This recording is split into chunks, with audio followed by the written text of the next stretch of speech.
This is the Star News Brief. I'm Leah Ubaga.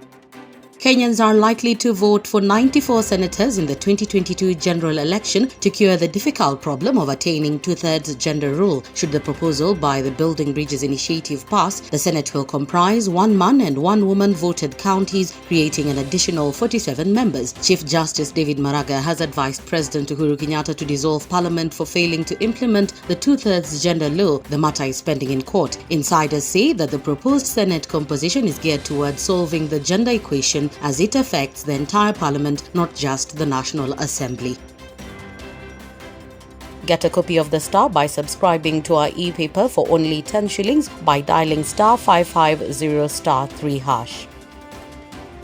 Deputy President William Ruto has said no amount of intimidation, tear gassing or force meted out to his supporters will stop him from winning the presidency in 2022. Ruto said that he would form the next government, noting that former Prime Minister Raila Odinga, his rival, is clueless about forming a government. Ruto said Kenyan politics must change from focusing on becoming tribal lords to transforming the lives of Kenyans. Ruto criticized some Jubilee and ODM leaders hiding behind the deep state, saying that as deputy president he is aware of all systems of government.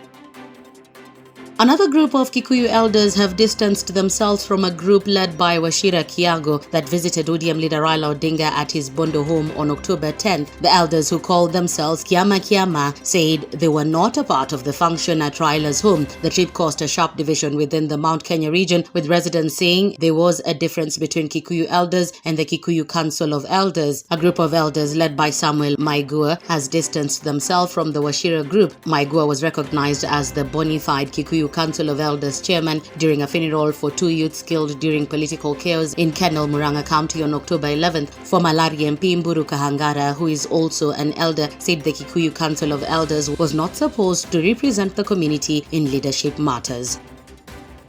A judge has given lawyer Zerabanu Jan Mohammed permission to manage the vast estate of the late President Daniel Moi, believed to be worth billions of shillings, paving way for distribution in the next 6 months. High Court Judge Agri Muchelule gave the grant on October 9th following a successful application by the lawyer who is the executor of the late president's will. This means that if anyone has a claim against the estate, he or she can officially move to court. The court issued the grant after it established that there was no opposition. The former president had 8 children, namely Gideon, Jennifer, Jonathan, John Mark, Raymond, Philip, Doris, and June. The children are alive except for Jonathan, who died in April last year.